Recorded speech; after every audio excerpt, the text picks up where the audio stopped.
بسم اللہ الرحمن الرحیم۔ یہ صورت بہت فضیلت کی حامل ہے۔ صلی اللہ علیہ وسلم نے فرمایا کہ دو صورتیں بہت اچھی ہیں۔ صلی اللہ علیہ وسلم نے فرمایا کون سی دو صورتیں؟ بعض صحابہ نے حضور اکرم صلی اللہ علیہ وسلم سے عرض کی کہ یا رسول اللہ صلی اللہ علیہ وسلم ہمیں کوئی دعا بتلا دیجیے جو ہم سوتے ہوئے پڑھ لیں۔ حضور اکرم صلی اللہ علیہ وسلم نے فرمایا کہ سورہ کافرون پڑھو، سورہ کافرون کی تلاوت کرو، قل یا ایھا الکافرون لا اعبد ما تعبدون آخر۔ یہ صورت سونے سے پہلے پڑھ لیا کرو۔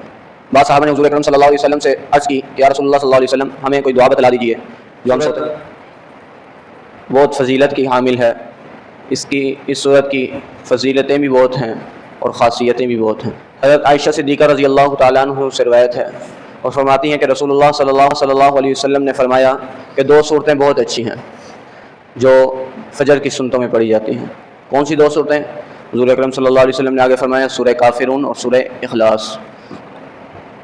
ایک اور روایت ہے،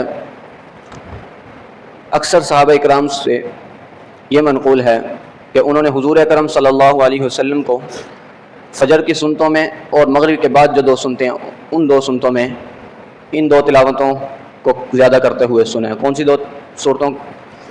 دو صورتیں؟ سورہ کافرون اور سورہ اخلاص۔ ان دو صورتوں کی تلاوت کرتے ہوئے زیادہ سنا ہے، فجر کی سنتوں میں بھی اور مغرب کے بعد کی سنتوں میں بھی۔ اور حضرت ابن عمر رضی اللہ تعالیٰ عنہ سے روایت ہے، وہ فرماتے ہیں کہ میں نے حضور اکرم صلی اللہ علیہ وسلم کو 25 دن، ایک روایت میں ہے کہ 1 ماہ حضور اکرم صلی اللہ علیہ وسلم کو فجر کی سنتوں میں اور مغرب کی سنتوں میں یہ دونوں صورتیں تلاوت کرتے ہوئے دیکھا ہے۔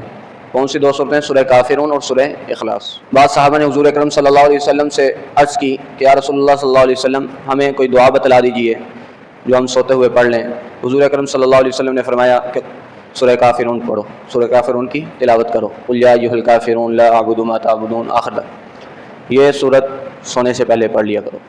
ایک روایت میں حضرت جبیر بن مطعم رضی اللہ تعالیٰ عنہ وہ فرماتے ہیں کہ رسول اللہ صلی اللہ علیہ وسلم نے فرمایا مجھے کہ کیا میں تمہیں ایک ایسی دعا نہ بتلا دوں کہ تم اپنے سفر میں اپنے ساتھیوں سے خوشحال بھی رہو اور بامراد بھی رہو۔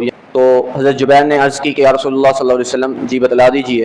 تو حضور اکرم صلی اللہ علیہ وسلم نے فرمایا کہ یہ آخری 5 صورتیں سورہ کافرون، سورہ نصر اور سورہ اخلاص اور معوذتین، قل اعوذ برب الفلق اور قل اعوذ برب الناس، یہ 5 صورتیں پڑھ لیا کرو۔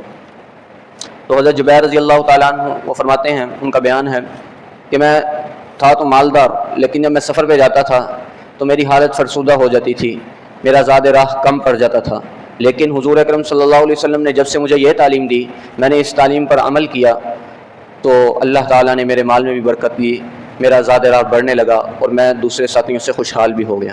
یعنی اس کی بہت فضیلتیں ہیں۔ ان 5 صورتوں کی تو ہیں ہی ہیں، بالخصوص سورہ کافرون کی۔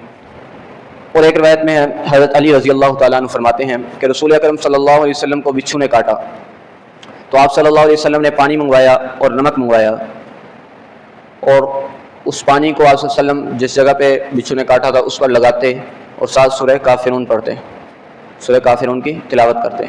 یعنی یہ بیماری کا علاج بھی ہے ایک لحاظ سے سورہ کافرون کی تلاوت۔ حضرت عبداللہ بن جراد رضی اللہ تعالیٰ عنہ وہ فرماتے ہیں کہ رسول اللہ صلی اللہ علیہ وسلم نے فرمایا کہ منافق 2 کام نہیں کر سکتا، منافق شخص 2 کام نہیں کر سکتا۔ کون سے 2 کام؟ فرمایا چاش کی نماز نہیں پڑھ سکتا، ایک کام ہو گیا، دوسرا کام منافق جو ہے سورہ کافرون کی تلاوت نہیں کر سکتا۔ اور ایک روایت میں ہے، ابن عباس رضی اللہ تعالیٰ عنہ سے روایت ہے، وہ فرماتے ہیں کہ رسول اللہ صلی اللہ علیہ وسلم نے فرمایا سورہ کافرون یہ شرک سے براءت ہے، شرک سے براءت ہے اس میں، سورہ کافرون اس میں شرک سے براءت ہے، یعنی اس میں شرک کی نفی کی گئی ہے، اس لیے جو شخص اس کی تلاوت کرتا ہے گویا کہ وہ شرک سے اپنی براءت کا اعلان کر رہا ہے۔ اللہ تعالیٰ ہمیں شرک سے محفوظ فرمائے اور اعمال صالحہ کرنے کی توفیق نصیب فرمائے، اور اس کی فضیلتیں حاصل کرنے کی اور اس کی خاصیتیں حاصل کرنے کی توفیق نصیب فرمائے۔ وما علینا الا البلاغ المبین۔